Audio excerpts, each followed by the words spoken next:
Bhagavad Gita, chapter 3, verse 22.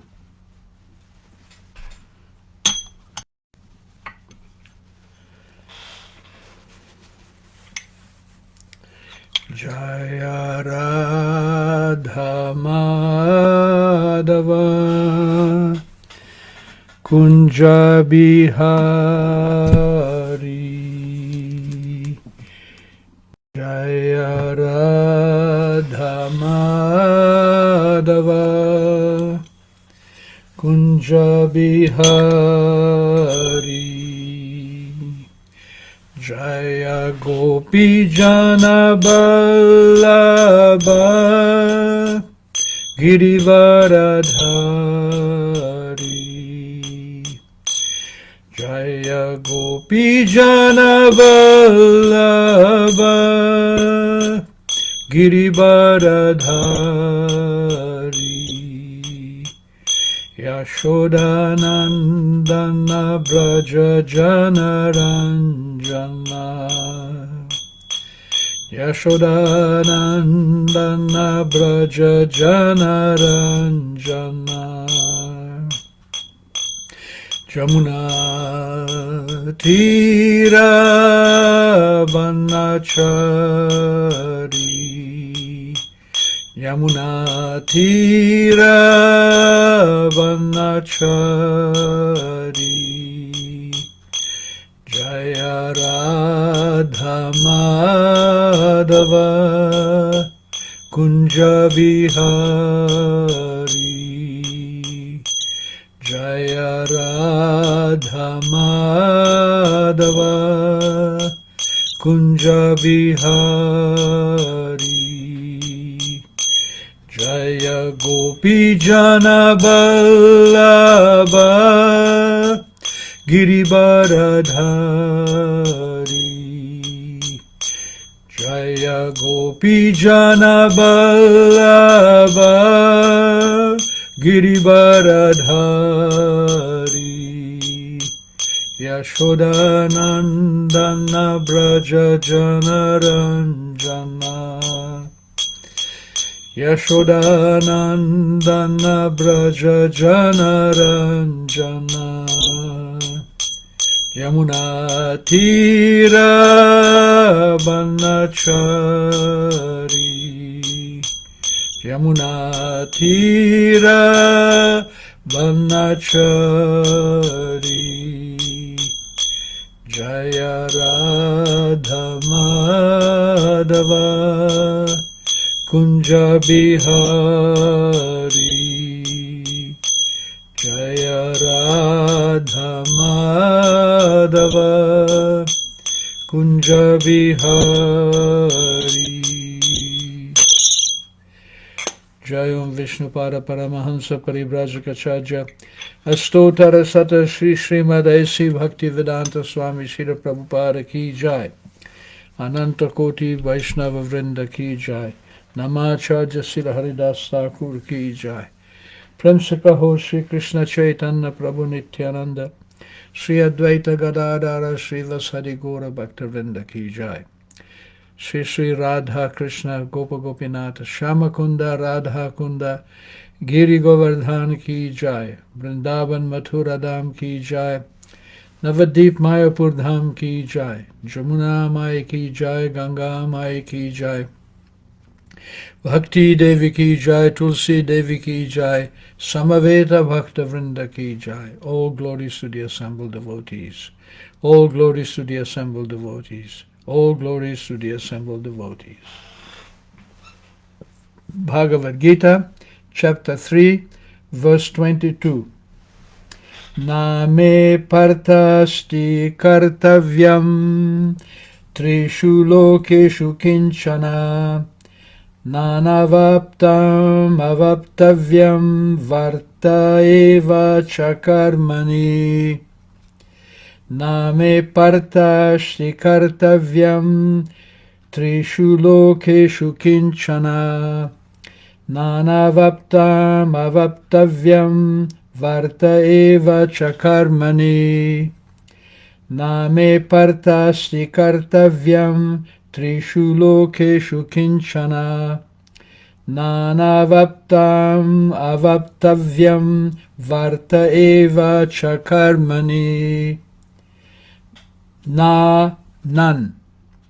Me, mine. Partha, O son of Pritha. Asti, there is. Kartavyam, any prescribed duty. Trishu, in the three. Lokeshu, planetary systems. Kinchana, anything. Na, no. Anavaptam, in want. Avaptavyam, to be gained. Varte, engaged. Eva, certainly. Cha, also. Karmani, in one's prescribed duties. Translation and purport by Srila Prabhupada. O son of Pritha, there is no work prescribed for me within the three planetary systems, nor am I in want of anything, nor have I need to obtain anything, and yet I am engaged in work. Purport. The Supreme Personality of Godhead is described in the Vedic literatures as follows.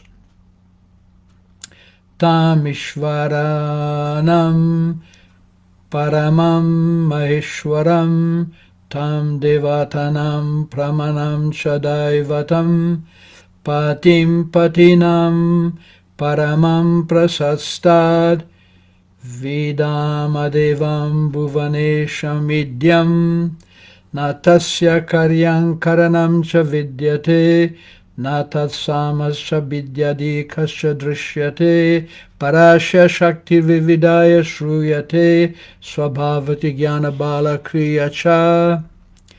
The Supreme Lord is the controller of all other controllers, and He is the greatest of all, and He is the greatest of all the diverse planetary leaders. Everyone is under His control. All entities are delegated with a particular power only by the Supreme Lord. They are not supreme themselves. He is also worshipable by all demigods, and is the supreme director of all directors. Therefore, He is transcendental to all kinds of material leaders and controllers, and is worshipable by all. There is no one greater than Him, and He is the supreme cause of all causes. He does not possess bodily form like that of an ordinary living entity. There is no difference between His body and His soul. He is absolute. All His senses are transcendental. Any one of His senses can perform the action of any other sense. Therefore, no one is greater than Him or equal to Him. His potencies are multifarious, and thus His deeds are automatically performed as a natural consequence. Shweta Ashwatara Upanishad 6, 7 and 8. Since everything is in full opulence in the Supreme Personality of Godhead and is existing in the full truth, there is no duty for the Supreme Personality of Godhead to perform. One who must receive the result of his work as some designated duty, but one who has nothing to achieve within the three planetary systems certainly has no duty. And yet the Lord is engaged on the battlefield of Kurukshetra as the leader of the Kshatriyas, because the Kshatriyas are duty-bound to give protection to the distressed. Although He is above the regulations of the revealed scriptures, He does not do anything that violates the revealed scriptures. Name partasti kartavyam trishu lokeshu kinchana nana valuptam avaptavyam varta eva chakarmani.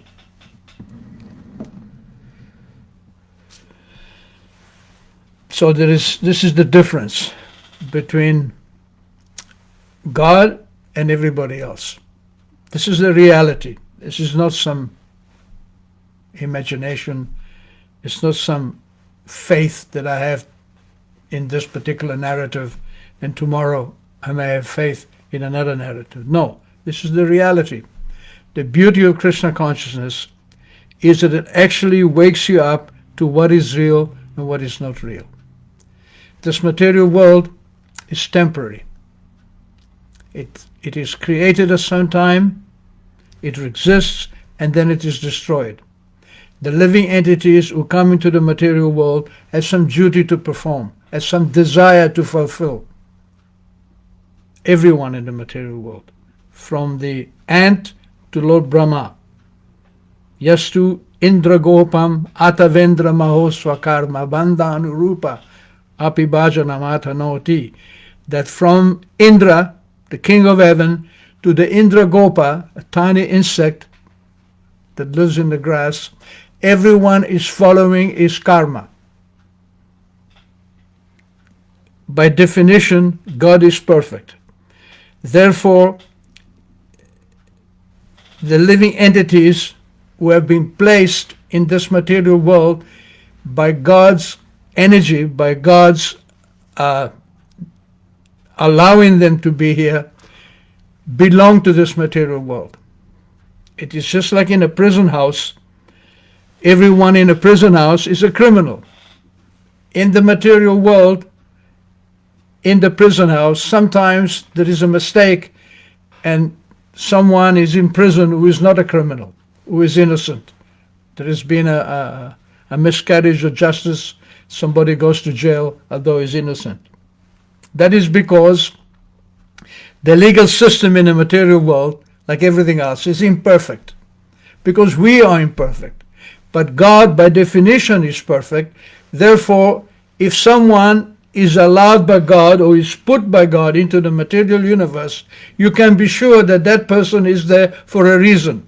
Therefore, Atavendra Mahoswakarma, Indra Gopa, from the insect Indra to the king of heaven Indra, they all come into the material world because they have some business here. And what is their business? Their business is to enjoy separately from God. The business of the living entities within the prison of the material world, which is called Durga. Durga means a place where you cannot go out. Dur means very difficult, and Ga means to go.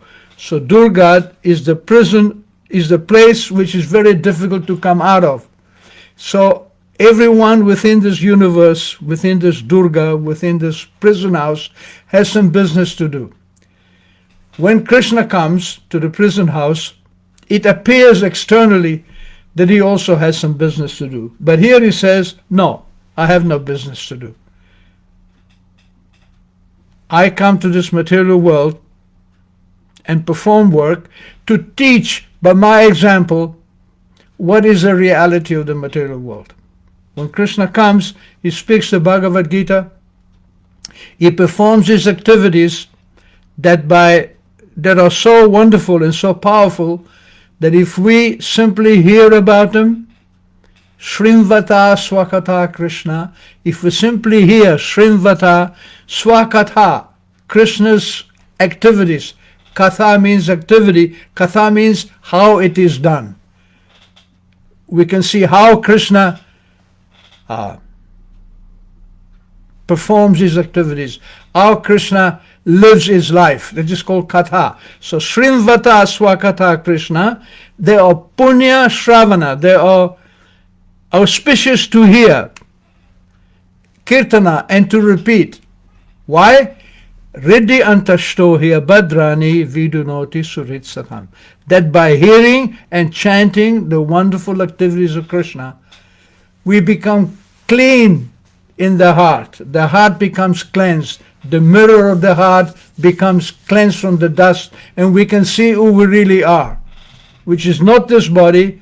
I am not this body. I am not an Indra. King of heaven is not his body, nor is the Indra Gopa, the insect, his body. No, once we actually look into the heart, which has been cleansed, we see who we really are, which is we are eternal servants of God. When we understand that, when we understand that realization comes by the power of Krishna, we become liberated. Jamma karma chame divyam. Krishna says, if you understand that my jamma, my birth, and my karma, jamma karma cha also, me of me divyam, it is transcendental. Evam yo veti tatvataha. The condition is that if you have to understand this in truth, tatvataha, then tyakta deham punarjamanaiti. When you give up your material body, you don't come back to this material world. Mam eti, you come to me. Simply, the idea of becoming liberated, the idea of becoming free from the prison, is simply to accept that Krishna is transcendental, that we are his eternal servants. When we, therefore, the practice of bhakti yoga or any yoga, yoga means to connect. The practice of connecting means to control the senses and use them in the service of Krishna. Sarvopadi vinirmuktam tatparadvena nirmalam. Rishikena rishikesha sevanam bhakti ruchyate. That is the definition of bhakti, of devotion. To use our senses, rishikena sevanam, to serve the honor of the senses. Why are we enjoined to control our senses? We are enjoined to control our senses because our senses belong to Krishna. We are simply an extension of Krishna's transcendental situation. Therefore, when we use our senses, we control the senses means not to use the senses for our pleasure, but use the senses for the pleasure of Krishna. And that is the sum total of the instructions from Krishna. So, Krishna says that no one is equal to me.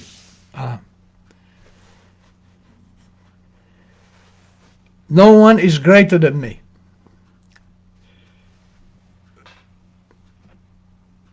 Maya tatamidam sarvam jagata vyakta murtina. I am present everywhere by my non-manifested form, by his energy. Just like in the morning when the sun comes through your window into your room, then you're in the sunlight, you're in the presence of the sun. Being in the presence of the sunlight means to be in the presence of the sun. But the sun planet is not actually there. The sun God is not actually there. The sun shine is the energy of the sun planet, the energy of the sun God. So in the same way, Krishna is everywhere by his energy. Avyakta murtina, Krishna says. It is my form which is non-manifest. Matstani sarva bhutani, because I am pervaded everywhere within the creation, everyone is within me. Na chaham teshu avastitata. And that is the difference. I am not in them. The Krishna is everywhere because he's the controller. Just like a businessman, an industrialist, he may have a big industry, and his energy is felt throughout every department of his enterprise. Every department of his industry, you can feel the presence of the owner. He is not physically there, but he is there by his energy, by his instruction. And Krishna is also all-pervading. That means that he is conscious everywhere. It's not that he is only everywhere by his energy. That energy is non-different from him. This is the meaning of absolute, the definition of God, that he is omnipresent, he is everywhere, and he is omniscient, he is fully cognizant. So you can actually see Krishna everywhere if you develop the simple knowledge of understanding your eternal relationship with him. So,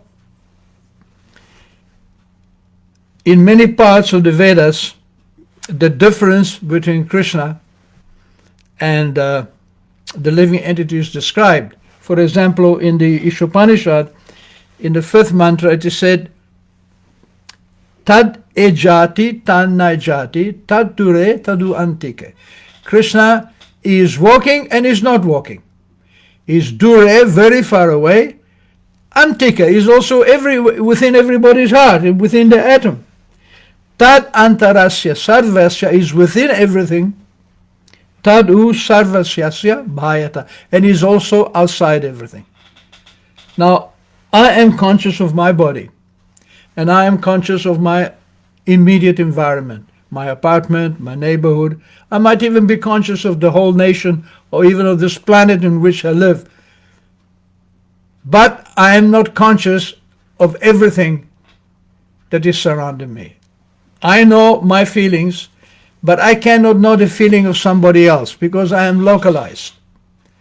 So, Kshetra Gyam, Krishna says, Chapimam Vidhi Sarva Kshetreshu Bharata. He said, I am situated, I am the knower of everybody's body. I am within everybody's body and I am the knower of everything. So, in many ways, when Krishna came to this material world, he showed by his activities the difference between the living entity and him. He shows by his activity that he is superior. He shows by his activities that he is God. And that is a reality. You cannot escape that. You may pretend to be God, you may pretend to be independent, but actually we are not independent. We are totally dependent on Krishna's energy.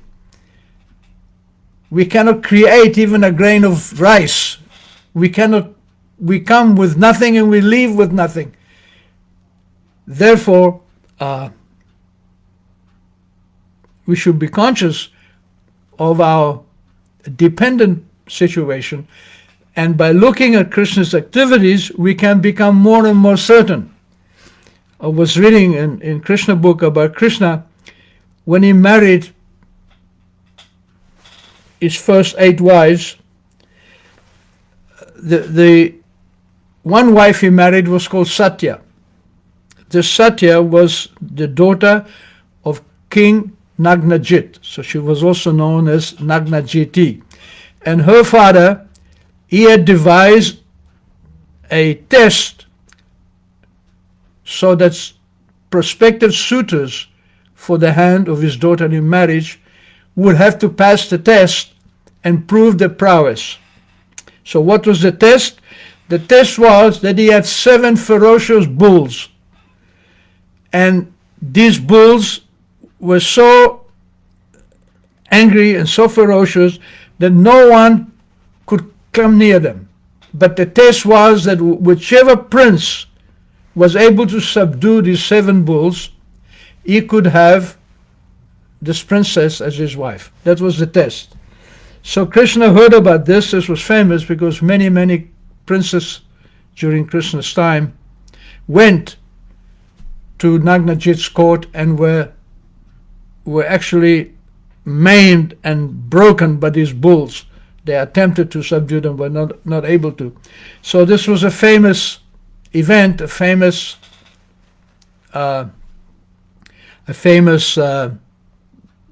information during the time of Krishna. So Krishna, he decided to go because Nagnajiti, Satya, actually wanted Krishna as her husband. So Krishna knows he's in the heart of everyone. So he took his army and he went on a state visit to the kingdom of Nagnajit. And when he arrived there, the king was very happy to see him because the king knew that my daughter wants to marry Krishna. So he was very happy to welcome Krishna. He gave him a wonderful reception. And Krishna said, I have come to beg you for your daughter in marriage. Although you must know that in our family tradition, we cannot pay any price for this. In other words, he was saying, I've come for your daughter, but I'm not prepared to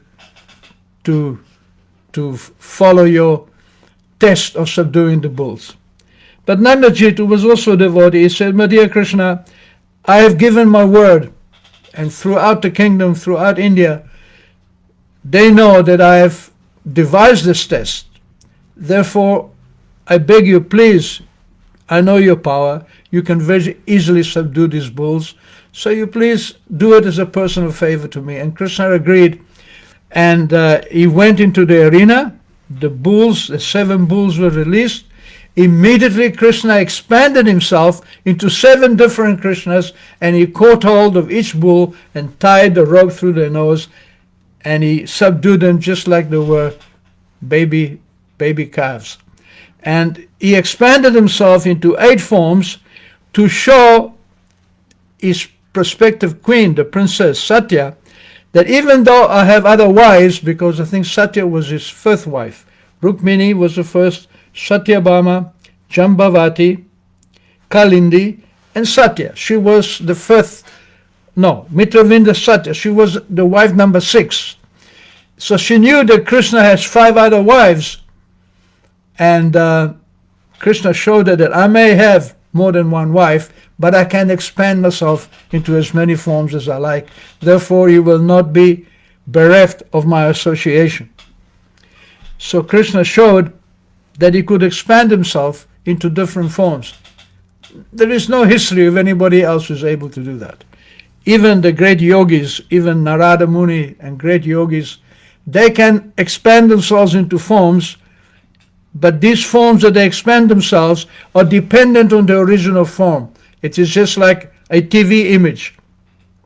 There may be thousands of images on different televisions, but all those images are dependent on the original image. They are simply shadows. But when Krishna expands himself, it is not like that. It is actually a different Krishna. And this was proven by Narada Muni, who had heard that Krishna has married 16,108 wives. He has 16,000 palaces, 16,000 queens. So he decided to go and see how Krishna is doing this. So Narada came to Dwarka, Krishna's city, and he came to the palace where Rukmini, the first queen, was there with Krishna.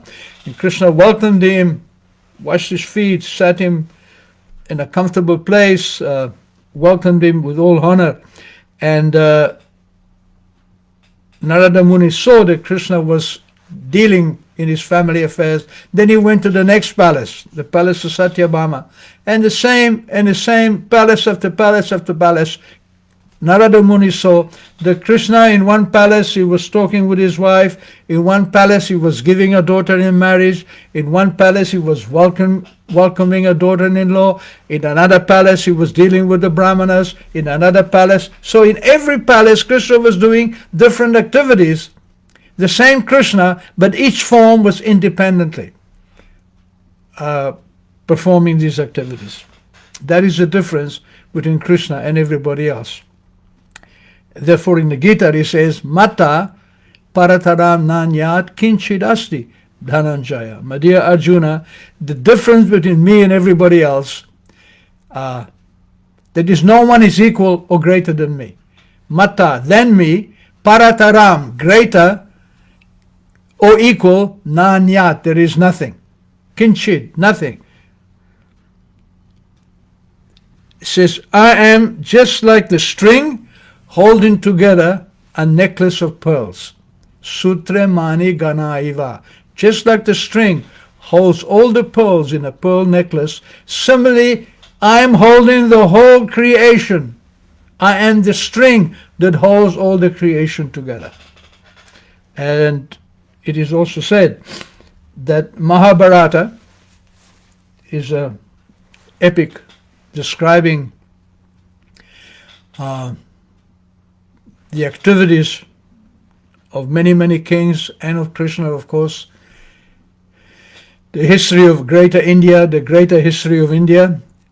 And it is full of information.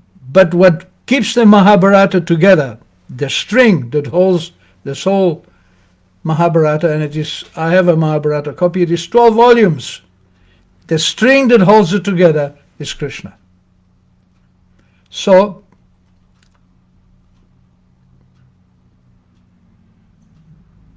take it from me, this is the perfection of life, is to simply understand that I am an eternal servant of Krishna. And how do you understand that? You understand that by withdrawing your consciousness, withdrawing your senses from activities for your pleasure, and putting your senses and putting your activities for the pleasure of Krishna. And we can do this simply by chanting his name. Automatically, this connection that we eternally have with Krishna, it is not something which we achieve, it is already there. Nitya Siddha Krishna Prema, Shadya Kabunai, it is Nitya Siddha. Our love of Krishna is eternally in our heart. Our propensity for love is there, everybody knows, everybody is looking for love. But the real love towards Krishna is awakened by hearing. Shravanadi Shuddha Chitta. By hearing, what happens? The chitta, the consciousness becomes Shuddha, becomes purified. Karayudoy, and automatically that love becomes manifested. Thank you very much. So, we have some participants. Atmavidya Prabhu, Hare Krishna, good evening. Anna Maria, Hare Krishna. My obeisances to all the assembled devotees. All glory to Srila Prabhupada, my hero. Very good. Why is Prabhupada our hero? Prabhupada is our hero because he was able to make the connection between us and Krishna. Prabhupada's gift is, if you somehow come into contact with Prabhupada, either directly or by reading his books or following his instructions, then automatically Krishna becomes pleased with you. Not because of anything you have or I have, but because of Prabhupada. Krishna may not like me. Krishna may not like you, but he likes Prabhupada. And if Prabhupada likes you, then Krishna will become manifest. And then we also have Mandi, Hare Krishna. And Anna Maria comments, I wonder what Krishna thinks of the sufferings undergoing by the living entities. What he thinks, Krishna doesn't want us to suffer. But the material world is so designed that the suffering is designed to push us towards Krishna consciousness. The suffering of the material world is so designed that we become frustrated. And because we become frustrated, eventually the frustration will become too hard to bear, and we will say, why am I frustrated? Why am I suffering? And then when you ask these questions, Krishna in our heart knows, oh, you want to know why you're suffering?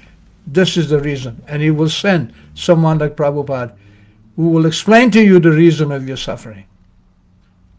Thank you very much. So we will continue next week. And all glory to Srila Prabhupada.